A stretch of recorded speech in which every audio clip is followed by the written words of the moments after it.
दोस्तों, सिद्धार्थ शुक्ला हॉलीवुड के एक बहुत ही मशहूर एक्टर थे जो कि हाल ही में इस दुनिया से रुखसत हो गए हैं। सिद्धार्थ बिग बॉस 13 के सबसे मशहूर कंटेस्टेंट थे।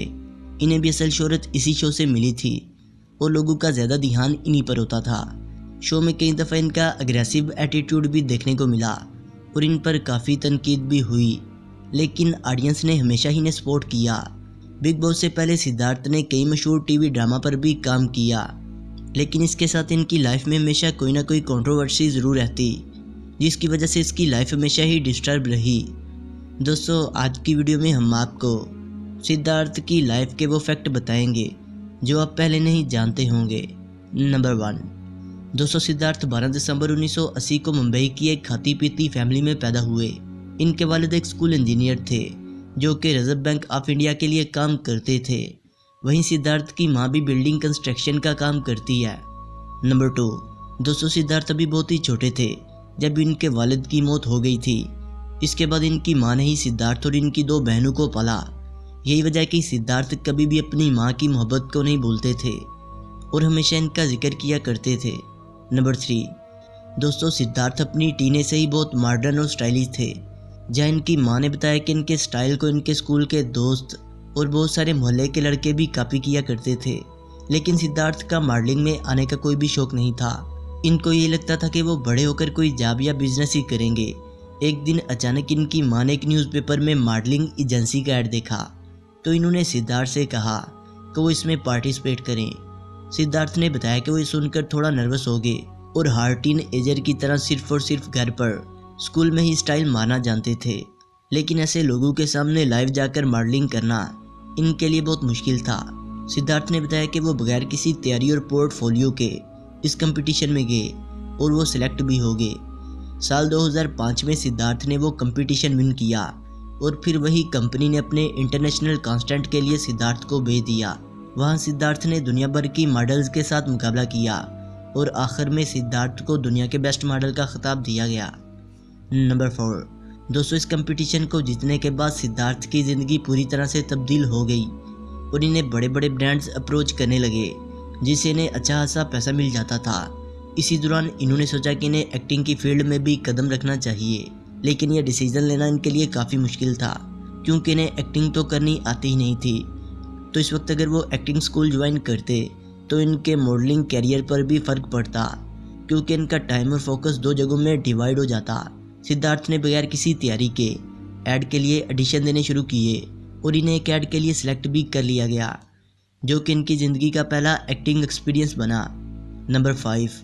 दोस्तों, सिद्धार्थ के एडवर्टाइजमेंट को देखते हुए एक प्रोड्यूसर ने इन्हें सपोर्ट किया और इन्हें बाबल का आंगन ड्रामा ऑफर किया। सिद्धार्थ ने कहा कि मैं बहुत खुशकिस्मत हूँ कि वो ड्रामा मुझे इस टाइम में मिल गया जब मैंने एक्टिंग सीखने का इरादा किया था। सिद्धार्थ को एक्टिंग का कोई एक्सपीरियंस नहीं था। सिद्धार्थ ने कहा कि इनके एक्टर दोस्तों ने इनकी बहुत मदद की और यहाँ इनके नए होने की वजह से शूटिंग में बहुत ज़्यादा टाइम लगता था, लेकिन इसके साथ ही एक्टर्स ने इस बात पर कभी भी कोई इशू खड़ा नहीं किया। इस ड्रामा के बाद इन्हें कई और ड्रामाज में भी काम करने को मिला। दोस्तों, सिद्धार्थ की लाइफ में टर्निंग पॉइंट तब आया जब इन्होंने 2013 में झलक दिखला जा सीजन 6 में पार्टिसिपेट किया और इस शो के जज करण जौहर थे। करण जौहर ने सिद्धार्थ की पर्सनैलिटी को देखते हुए हेम्प्टी शर्मा की दुल्हनिया में आलिया भट्ट के मंगेतर का रोल ऑफर किया और ये सिद्धार्थ के करियर की पहली फिल्म साबित हुई। हालांकि सिद्धार्थ ने अपने शुरुआत के दिनों में भी एक फिल्म में काम किया था जिसका नाम था आई एम इन लव, और ये फिल्म कभी रिलीज ही नहीं हो पाई। सिद्धार्थ का मानना था कि शुरुआत में इनसे कई गलतियां हुई और इन्हें आइडिया नहीं था कि किस फिल्म में काम करना है और किस फिल्म में नहीं, और गलती का ये नतीजा एक अडल्ट फिल्म थी जो कभी रिलीज ही नहीं हो पाई। हेम्प्टी शर्मा की दुल्हनिया में सिद्धार्थ का कोई भी मेन रोल नहीं था, लेकिन इसके बावजूद ऑडियंस ने इन्हें काफ़ी पसंद किया। नंबर 7। दोस्तों, फिल्मों में काम करने के बाद सिद्धार्थ ने टीवी ड्रामों से ब्रेक लिया और एंकरिंग की दुनिया में भी कदम रखा, जहां इन्हें सावधान इंडिया की दुनिया में एंकर देखा गया। 2015 में सिद्धार्थ खतरों के खिलाड़ी सीजन 7 में भी नजर आए और आखिर पर यह शो भी इन्होंने जीत लिया।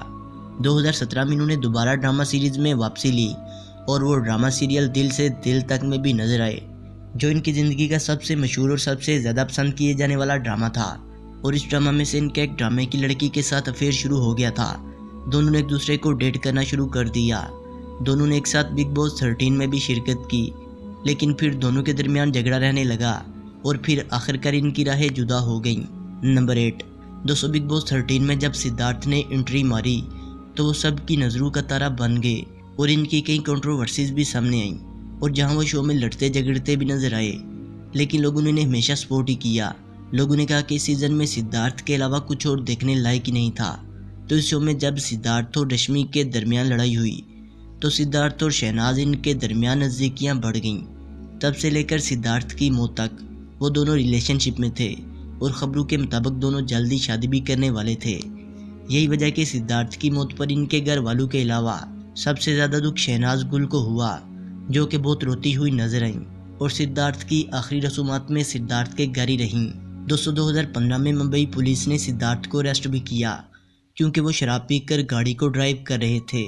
वहीं 2018 में इनका एक्सीडेंट भी हुआ जिसमें इनकी कार की दूसरी कारों से टक्कर हो गई और इस एक्सीडेंट में एक आदमी भी जख्मी हो गया और सिद्धार्थ को गिरफ्तार कर लिया गया, लेकिन वो जल्दी जमानत पर रहा हो गए। नंबर 10। दोस्तों, झलक दिखला जा के शो के दौरान इनकी डांसर पार्ट फर्स्ट दुमली के साथ भी अफेयर शुरू हो गया था और दोनों ने खुफिया तौर पर एक दूसरे को डेट करना शुरू कर दिया, लेकिन जल्दी दोनों के दरमियान फ़र्क आ गया और एक दूसरे से दूर होने लगे। नंबर 11। दोस्तों, 2 सितंबर 2021 की रात अचानक सिद्धार्थ की तबीयत ख़राब हुई और वो अपनी माँ से पानी मांगते हैं, लेकिन अभी वो 2 ही घूंट पीते हैं, बेहोश हो जाते हैं, जिस पर इन्हें करीबी अस्पताल ले जाया जाता है, लेकिन वो रास्ते में ही दम तोड़ देते हैं। पोस्टमार्टम की रिपोर्ट के मुताबिक इनकी हार्ट अटैक की वजह से मौत हुई थी, लेकिन इसके बावजूद इनको केमिकल्स में रखकर इनका केमिकल पोस्टमार्टम भी किया गया ताकि ये पता लगाया जा सके कि कहीं इनको जहर तो नहीं दिया गया, क्योंकि इनकी अचानक मौत को सुशांत सिंह राजपूत की मौत के साथ लिंक किया जा रहा है। खैर, ये रिपोर्ट अभी मंजरेआम तक नहीं आई और बाज़ लोग कहते हैं कि इन्हें जहर दिया गया और बाज़ लोगों का ये कहना है कि बॉलीवुड में छा जाने की वजह से दूसरे एक्टर्स ने इनको मारने के लिए बहुत प्लानिंग भी की थी। दोस्तों, अब हकीकत तो खुदा की ज़ात ही बेहतर जानती है। दोस्तों, वीडियो अच्छी लगने की सूरत में इसे लाइक करें, कमेंट करें और अपने दोस्तों से शेयर करें। और जिन्होंने अभी तक हमारे चैनल फैक्ट्स विद शानी को सब्सक्राइब नहीं किया, वो इसे सब्सक्राइब करते हुए बेल आइकन पर क्लिक करके ऑल नोटिफिकेशन को इनेबल कर लें। मिलते हैं एक नई वीडियो के साथ, तब तक के लिए खुदा हाफिज़।